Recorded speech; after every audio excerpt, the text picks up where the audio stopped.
नमस्कार। आप सभी का मेरे YouTube वीडियो में एक बार फिर से स्वागत है। आज हमारा टॉपिक है आकाशदीप कहानी। आकाशदीप कहानी जयशंकर प्रसाद द्वारा रचित है। MGSU के सेमेस्टर 4 में यह कहानी एक बार फिर से सिलेबस में लगाई गई है। काफ़ी वर्षों पहले चलती थी और वैसे भी first grade, second grade, school lecturer, NET SET, इन सब परीक्षाओं में यह कहानी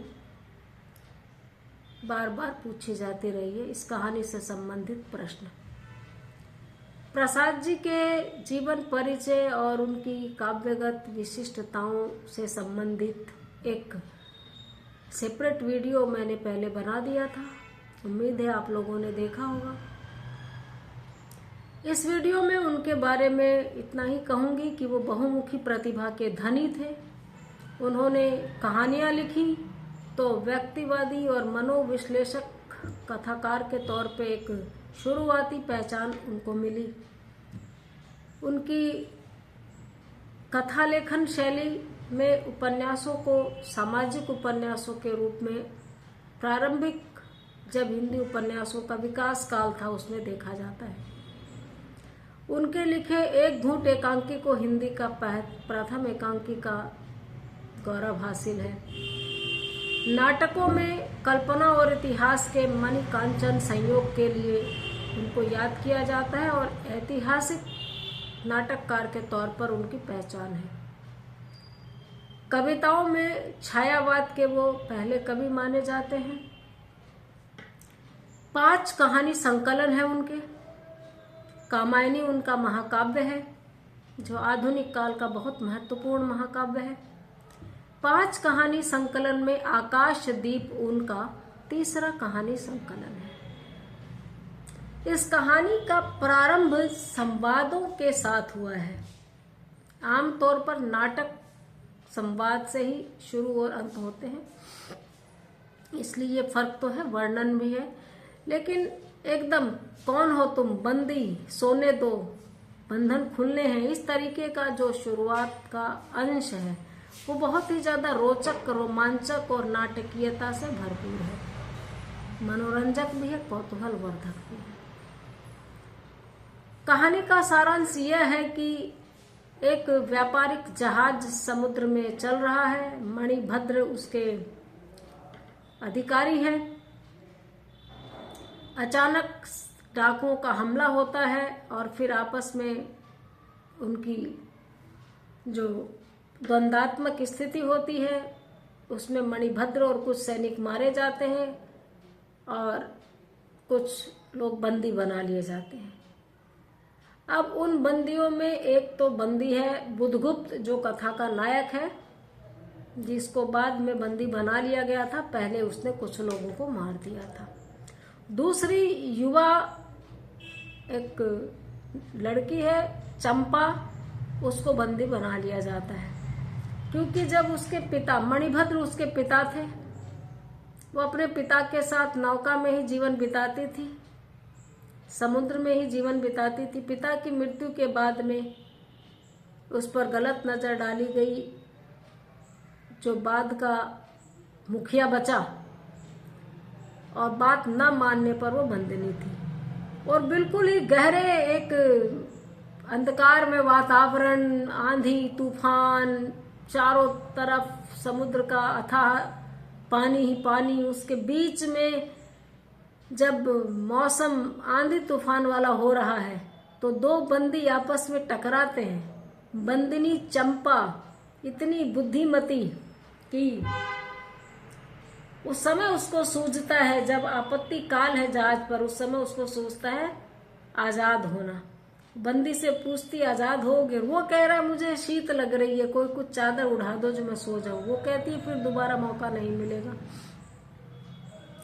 किसी तरह दोनों आपस में मिलते हैं और एक दूसरे के बंधन शिथिल करते हैं। लड़की उसी तरह लुढ़कती लुढ़कती मदिरा पिए हुए एक सैनिक के पास जाके उसकी कटार निकाल लाती है और इतने में इतनी ज्यादा आंधी आ जाती है कि उस पर अफरा तफरी मच जाती है जहाज पर, और सबको मौका लगा है कि किसी तरह बचा जाए। उस मौके का फायदा ये लोग इस तरह उठाते हैं कि जहाज के साथ नाव लगी होती है जो डूबने की स्थिति में बचाने के लिए उससे निकला जा सके। अगर जहाज डूब रहा हो, वो उस कटार से उसी समय जब सब प्रहरी आंधी में है अपने को आजाद कर लेते हैं और नाव लेके निकल जाते हैं।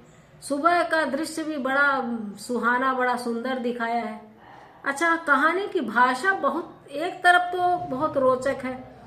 जो लोग साहित्यिक अभिरुचियों से संपन्न हैं, जो पुराने समय से साहित्य को पढ़ते आ रहे हैं, उनके लिए ये भाषा रहस्यमयी नहीं है, रसास्वादन देने वाली है। लेकिन जो आम पाठक हैं, हिंदी के कठिन शब्दों से कम सामना करना पड़ता है, उनको इसका ट्रांसलेशन करना पड़ेगा। तो कुल मिलाकर मेरे लिए कहानी की भाषा, ये शायद मेरे लिए सुविधा है कि मैंने बचपन से साहित्य पढ़ा, मुझे अवसर मिला, तो मेरे लिए कहानी भाषिक अवरोध पैदा नहीं कर पाई। और कहानी फिर वहाँ जाती है कि बहुत धूप, अच्छा मौसम आ गया, सूर्योदय हो गया और अब लोगों को आज़ाद होता है कि पोत का तो कहीं अता पता नहीं। तो बचे हुए जो नायक नाम से संबोधित किया गया है एक को, बचे हुए लोगों में से नायक बुद्धगुप्त से लड़ना चाहता है। बुद्धगुप्त उसको पराजित कर देता है, उसको फिर प्राण दान देता है। वो व्यक्ति अपने को उसके दास के रूप में समर्पित कर देता है कि अब आप ही नौका के मालिक हैं। वो लोग वहां से निकलते हुए बाली द्वीप को क्रॉस करते हुए एक नए द्वीप पे पहुंचते हैं, जिस द्वीप का कोई नाम नहीं होने से चंपा के नाम पे चंपा द्वीप उसका नाम रख दिया जाता है। अब बुद्धगुप्त चारों दिशाओं में जाता है, चारों तरफ से खूब माल, धन, राशि, ऐश्वर्य लेके आता है और चंपा के लिए एक साम्राज्य की तरह तैयार कर देता है चंपा द्वीप को। चंपा की माँ की एक बात यहाँ दिखाई गई है कि उसके पिता निरंतर सामुद्रिक यात्राओं में ही रहे, समुद्री यात्राओं में, तो वह एक बांस की पिटारी में बड़ा दीपक रख करके और लकड़ी के सहारे आसमान की तरफ टांग देती थी, जिसमें इस रोशनी को इस सुनिश्चितता के साथ महसूस करती थी कि पथ भ्रष्ट का दूसरा मतलब है यहाँ पर रास्ता भटके हुए लोगों को, उसके पति और उसके जैसे दूसरे पथ भ्रष्ट नाविकों को रास्ता दिखाए। ये प्रकृति, ये वरुण देव या ईश्वर, जो भी, मतलब एक सद्भावना, सदिच्छा, सदकामना उनकी दिखाई गई है। यही बात चंपा में भी है। चंपा को भी आकाश दीप रखना बहुत पसंद है, यानी दीपक ऊंचाई तक ले जाकर एक चारों तरफ से घेरे में सुरक्षित रख के जो हवा से बुझे नहीं और दूर तक टिमटिमाए दिखे।